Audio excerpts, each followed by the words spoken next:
हमारे देश के वैज्ञानिकों का करिश्मा तो आप लोगों ने देखा ही होगा। चंद्रयान और आदित्ययान की सफलता देख चुके हैं, अब गगनयान की तैयारी है।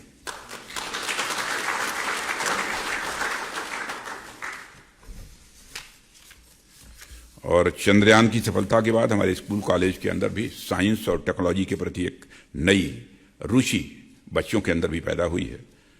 और इस दृष्टि से रिसर्च के लिए भी हमारी गवर्नमेंट भी मैक्सिमम सपोर्ट जो दिया जा सकता है वो सपोर्ट भी दे रही है। ज़्यादा से ज़्यादा चेयर्स भी स्थापित किए गए हैं। 10 वर्षों में 25 करोड़ लोगों को हम लोगों ने गरीबी के संकट से बाहर निकाला है। माने गरीबी रेखा इसे कहते हैं, पॉवर्टी लाइन ऊपर गए हैं। लोगों की क्वालिटी लाइफ पर भी गवर्नमेंट ने फोकस किया है। बहुत सारे स्टेप उस दृष्टि से लिए गए हैं, इसलिए उसमें बहुत डिटेल में जाकर चर्चा करने की कोई जरूरत नहीं है। गूगल,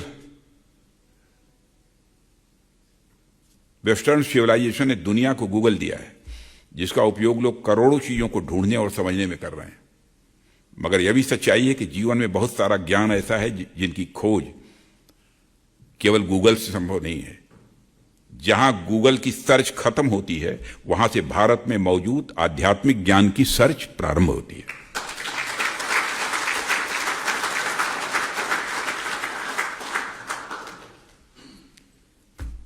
और आध्यात्मिक ज्ञान क्या है? अभी मैं जब वहां पर था तो रविन्द्रनाथ टैगोर जी ने जो कहा है उसी पर मैंने बतलाया। मैंने भी अपनी तरफ से उसकी डेफिनेशन बनाई है, लेकिन आप लोगों से उसकी चर्चा नहीं करूंगा।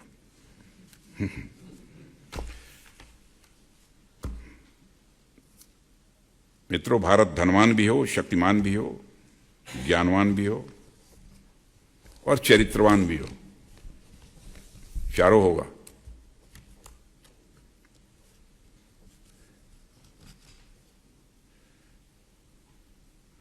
आज जो भी ग्लोबल स्टेज पर इस समय जो घटित हो रहा है उसे आप देख रहे हैं, वो सुपर पावर बनने की होड़ लगी है। इसलिए भारत इस दौड़ का हिस्सा बनने के बजाय एक ऐसे रास्ते पर चल रहा है जहां पूरे विश्व को एक कुटुंब का, एक फैमिली का एहसास हो। क्योंकि भारत दुनिया का अकेला देश है। भारत दुनिया का अकेला देश है जहां के संत, महात्माओं और ऋषियों ने कहा है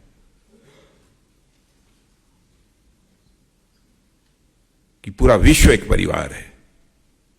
whole world is a family. वसुधैव कुटुंबकम का संदेश सारे विश्व को दुनिया के किसी एक देश से गया है तो हमारे और आपके देश भारत से गया है, और किसी ने नहीं दिया। अब मैं आगे भी इस पर बोलता, मैं आधे घंटे 1 घंटे इस पर बोल सकता हूं, लेकिन वो यहां कोई उसका औचित्य नहीं है। हम लोगों को इसका एहसास होना चाहिए। मैं जानता हूं कि आजकल की जनरेशन को इसका एहसास नहीं होता। क्यों कहा यह? क्योंकि भारत के रहने वाले लोगों का मन इतना बड़ा होता है कि जिस परिवार के वह सदस्य हैं केवल उसी परिवार को ही अपना परिवार नहीं मानते हैं। जिस देश में रहते हैं केवल उस देश को ही अपना परिवार नहीं मानते हैं, बल्कि पूरे विश्व को अपना परिवार मानने वाला है यदि कोई देश है तो हमारा आपका देश भारत है।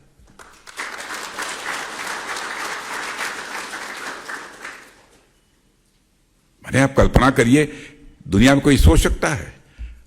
घर में आप गांव से बहुत सारे लोग यहां आए होंगे। हमारे पंजाब के मित्र तो गांव को अच्छी तरह समझते हैं, आप लोगों से भी अच्छी तरह लोग समझते हैं। घर में माताएं बहनें यदि आटा गूंथती होती हैं और बगल से चींटी यदि निकलती है तो चींटी को मारती नहीं है, बल्कि थाली से आटा निकालकर उस चींटी के सामने डाल देती हैं और उसके भी दीर्घजीवी होने की कामना करती हैं। यह है भारत।